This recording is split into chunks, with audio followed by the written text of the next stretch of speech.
Friends, இன்றைக்கி என்ன வீடியோனா எங்கள் வீட்டில் என்னென்ன செடி இருக்குதுன்னு காமிக்கிறேன். எங்கள் முருங்கை மரம்லாம் நிறைய முருங்கை காய்ச்சிருக்கு, அதையும் பார்ப்போம். ஃபஸ்ட்டு பாருங்கள், சோளம் பாருங்கள். நாங்கள் சும்மா அரி விதை போட்டது தான் நல்லா பெருசாக வளர்ந்துருச்சு. இது நல்லா இன்னும் பெருசாக வரும் போல் இருக்குது தொகையெல்லாம்.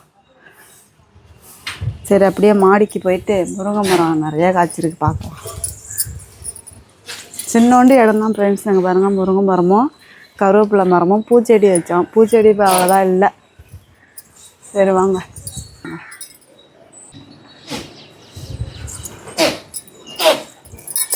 இது வேறு கருவேப்பிலையெல்லாம் பற்றில சூப்பராக இருக்கும். பூச்சாக இருந்துச்சா எல்லாத்தையும் உடச்சி விட்டேன், சூப்பராக வந்துருச்சு முருங்கை. இது கருவேப்பிலை மரம் நல்லா பெருசாகிடுச்சு. மரமே கீழே இருந்துக்கிறோங்க, முத்திடுச்சு. முருங்கைக்காயை பாருங்க, எல்லாம் முத்திடுச்சு. இதை நம்ம வந்து பறிச்சிக்கலாம். இப்போ இந்த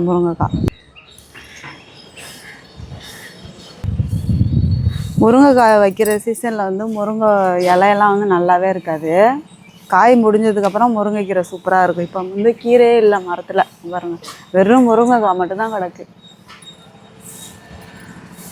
காலைல சூரியனும் வந்துருச்சு. முன்னாடி வந்து இது சந்தன மல்லி இருந்துச்சு, இப்போ எல்லாத்தையும் உடச்சி போட்டோம். கொஞ்சமாக இருக்குது, அது பூக்க மாட்டேங்குது. இப்போ வந்து நம்ம வீட்டில் இருக்கிறது கருவேப்பிலை மரமும் முருங்கை மரமும் தான் இப்போ இருக்குது. ஏன்னா இடம் அவ்வளோதான் இல்லை, மாடி படி வர்றதில் அந்த சந்தில் கொஞ்சம் இருக்குது இடம், அதில் தான் வச்சுருக்கோம். இப்படி பார்ப்போம்.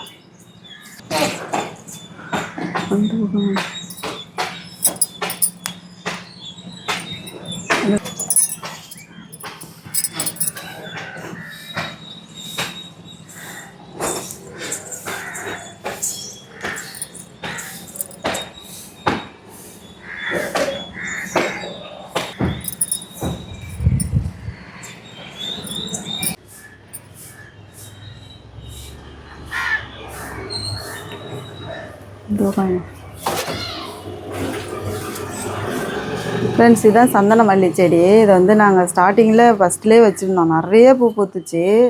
இப்போ பூக்கிறதெல்லாம் கம்மியாயிடுச்சு. அதோட நாங்கள் வெட்டி போட்டோம் எல்லாத்தையுமே. அதனால கொஞ்சம் கொஞ்சம் இருக்குது பூ. சந்தன மல்லி நல்லா வாசனையாக இருக்கும். இப்போ அவ்வளோதான் பூக்க மாட்டேங்குது.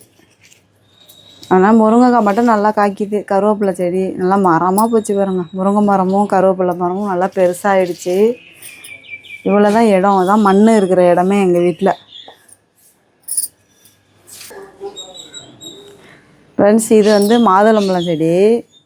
கொஞ்சம் கொஞ்சம் காஞ்சி போச்சு. தொட்டியில் வந்து உரம் பத்தாதனால ஒன்றும் சரியாக கிளம்ப மாட்டேங்குது. இது அழகு செடி மட்டும் சூப்பராக வருது. காலையிலே எல்லாத்துக்கும் கொஞ்சம் கொஞ்சம் தண்ணி ஊற்றிட்டு தான் கடைக்கு போகணும். மணி 7 ஆகுறதுக்குள்ளே இந்த வேலையெல்லாம் பார்க்கணும். சாயந்தரம் அரி வந்து தண்ணி ஊற்றுவான், காலையில் நான் ஊற்றுவேன். இது பராமரிக்க நேரம் இல்லாமல் அப்படி கிடக்கு ஃப்ரெண்ட்ஸ். இல்லாட்டி சூப்பராக இது எல்லாத்தையும் எடுத்துகிட்டு வேறு ஏதாவது செடி.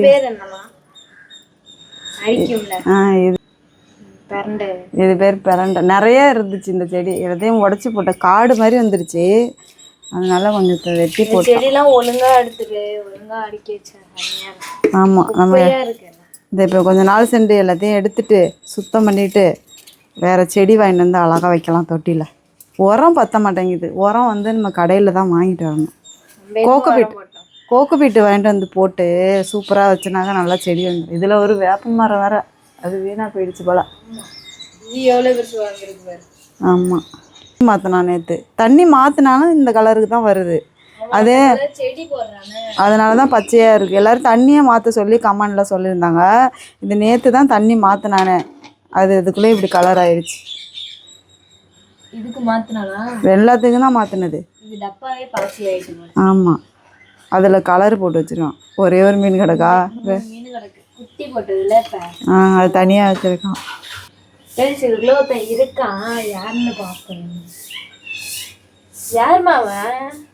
புறா அரியோட ஃப்ரெண்டு ஒன்று கொடுத்தான்னு தெரியாமல் வாங்கிட்டு வந்து மூடி போட்டு வச்சுருக்கான். எங்களுக்கே தெரியல ஃப்ரெண்ட்ஸ். அரி வந்து புறா வளர்க்குறது அது வந்து அவன் ஸ்கூலுக்கு போனதுக்கப்புறம் அங்கே வந்துருச்சு. நாங்கள் வந்து எங்கேருந்தே பறந்து வந்துருச்சுன்னு நினச்சிக்கிட்டோம். அதுக்கு பிறகு அரி ஸ்கூல்லேருந்து வந்ததுக்கப்புறம் காமிச்சதுக்கப்புறம் சொல்கிறான், நேற்று என் ஃப்ரெண்டு கொடுத்துட்டு போனாமா புறாலாம் வளர்க்கக்கூடாதுப்பா வீட்டில், அதை கொடுத்துருன்னு சொன்னான். சரி இன்னைக்கு வர சொல்லி கொடுத்துடலாம். அவன் 20 புறா வளர்க்குறானா, இது ஒன்று மட்டும் எடுத்து வந்து நம்ம எப்படி வளர்க்குறது? இடமும் இல்லை ஒன்றும் இல்லை. அதனால் கொடுக்க சொல்லிட்டேன். இன்றைக்கி வர சொல்லி கொடுத்துருவோம் அந்த புறாவை. ஆனால் அழகாக இருக்கும் அந்த புறா. நான் பிடிச்சி காமிக்கிறேன் பாருங்களா. இந்த பாருங்கள் ஃப்ரெண்ட்ஸ், ரொம்ப அழகாக இருக்குது இந்த புறா. இது ஒன்று மட்டும் எடுத்துகிட்டு வந்து அவன் ஃப்ரெண்டு கொடுத்துருக்கான் வளர்க்க சொல்லி. ஒன்று எப்படி நம்ம வளர்க்குறது? அது புறாலாம் வீட்டில் வளர்க்கக்கூடாது. அழகாக இருக்கும். ஓடு பயப்படுது. இன்னைக்கு கொடுத்துருவோம் அவங்ககிட்டே. வீட்டில் வளர்க்கக்கூடாது புறாவே. ஃபஸ்ட்டு வீட்டில் வளர்க்கக்கூடாது. கோயில் பள்ளிவாசல் இது மாதிரி இடத்துலலாம் அது அழகாக சுதந்திரமாக இருக்கணும். நம்ம போட்டு அடைச்சி வைக்கக்கூடாது. அதனால நம்மளுக்கு வேண்டாம், புறாலாம் நம்மளுக்கு வேண்டாம். சரியா ஃப்ரெண்ட்ஸ், இந்த வீடியோ இதோட முடிப்போம். நான் கடைக்கு டைம் ஆகிடுச்சு, மணி 7 மணி ஆகிடுச்சு, கடைக்கு போகணும். நெக்ஸ்ட் வீடியோவில் சந்திப்போம். பாய்.